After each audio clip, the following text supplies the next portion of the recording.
The divorce of the Hollywood couple Tom Cruise and Katie Holmes has placed the Church of Scientology under unprecedented media scrutiny. In particular, its treatment of children has been in the spotlight, following media speculation that the reason Katie Holmes left Tom Cruise was to protect her daughter from the religion. Jenna Miscavige-Hill, the estranged niece of Scientology chief David Miscavige, has said the organisation is no place for an innocent child.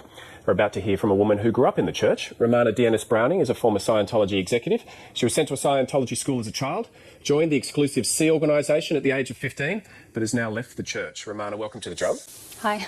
What do you think of what Jenna Miscavige-Hill said, that Scientology is no place for an innocent child? Oh, I think that's very accurate. Yeah, it's definitely. Accurate in what way? I think that it's one thing to be an adult and to make a decision about spiritual practice or a religion or something of that type, but it's a completely different thing to bring a child into that kind of environment where they don't have a choice about it. Okay, one of the things that is a policy of L. Ron Hubbard's is a thing called security checking, and it starts at the age of 6, according to one of his policies. Can you explain to us what security checking is? It's a way of basically finding out about your transgressions or wrongdoings or sins, depending on how you want to look at it, to unburden somebody. So what kind of questions then would they be asking 6-year-olds? All manner of things, you know, what have you done wrong, what are you withholding, things like that. What are your parents doing?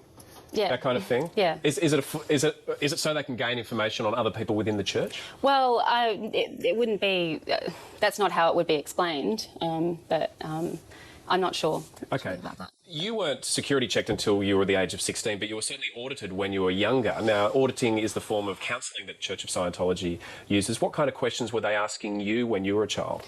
When I was a child, I had some auditing and lots of different things were covered. The thing that I feel was inappropriate to me as a child was that things of a sexual nature came up and I was questioned about this. And I found that very uncomfortable as a child. At what kind of age were they asking you questions about this? I was probably around between the age of 8 and 10. I can't remember exactly, but young, really young. And the person auditing me was a man of, middle-aged man, of 35 to 40. And how do you feel about that now? Now, reflecting on it, I feel like it borders on sexual abuse. That's my feeling about it, And the Church of Scientology keeps all this information, don't they?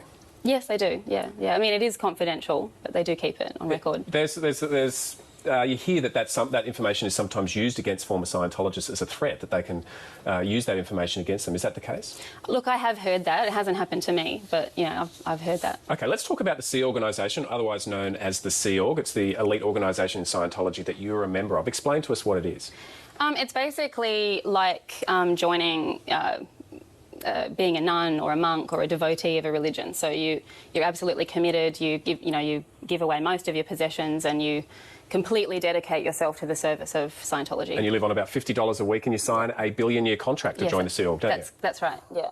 Why a billion-year contract? It's a symbolic contract because they believe in reincarnation in Scientology, and so you're dedicating not only this life but all of your lives for the next billion years to the service of the Sea Org. There's been some speculation in the media that there were concerns that Suri Cruise would have to join the Sea Org. The Church of Scientology has said, well, that's ridiculous because she's only 6 and that we don't take people until the age of 16. What do you say to that? I don't know what they're doing now. I know I was 15 when I was recruited for the Sea Org, so that definitely is younger than 16. I know of other people that were very close to me when I was a child that joined at around 12. And I personally recruited people when I was in the Sea Org that were children, that were around the age of 12, 13. So how are children treated within the Sea organisation at that age of 12 or 13? They're treated like any other Sea Org member. So there's no differentiation between ages. So how hard do they have to work, for example? Well, they would have a very similar schedule. I think possibly they would have a slightly less long schedule than the adults. My memory's a little hazy on that, but pretty much the same. Subjected to the same kind of punishments that the Sea Org? Explain to us the punishments within the Sea Org. Basically, depending on the level of trouble that you're in, you'd be subjected to things like heavy labour, segregation from the rest of the crew, So working in the engine room or the bilges. And you have to run everywhere, is that right, when you're punished under the On seal? particular programs, on particular re-indoctrination programs, yeah, you have to run everywhere. You're not allowed to talk unless spoken to. That's more... And dress in black, is that right? That's the Rehabilitation Project Force, which is very specifically a re-indoctrination program that some people are put on. Romana, the Church of Scientology has a policy called disconnection, but they deny that it exists. But you're going through something related to disconnection at the moment, aren't you? Yes, I am. Since I spoke out, my mother has been put in a very difficult position by the church in that she is basically being faced with a situation where, as a Scientologist, and she is a dedicated Scientologist, she cannot continue with her services in Scientology while staying in connection with me, based on the fact that I've spoken out about the abuses I experienced in the Sea Org. So are they putting you under pressure to not talk out again? Well, they are... Let's put it this way. Through my mother, they are putting me under pressure to not speak out because they're putting her in a horrific position where she has to choose between her spiritual faith, which is really important to her, and her connection with her daughter. So given what you're going through, the pressure of having to not speak to your mother again, why are you continuing to speak out?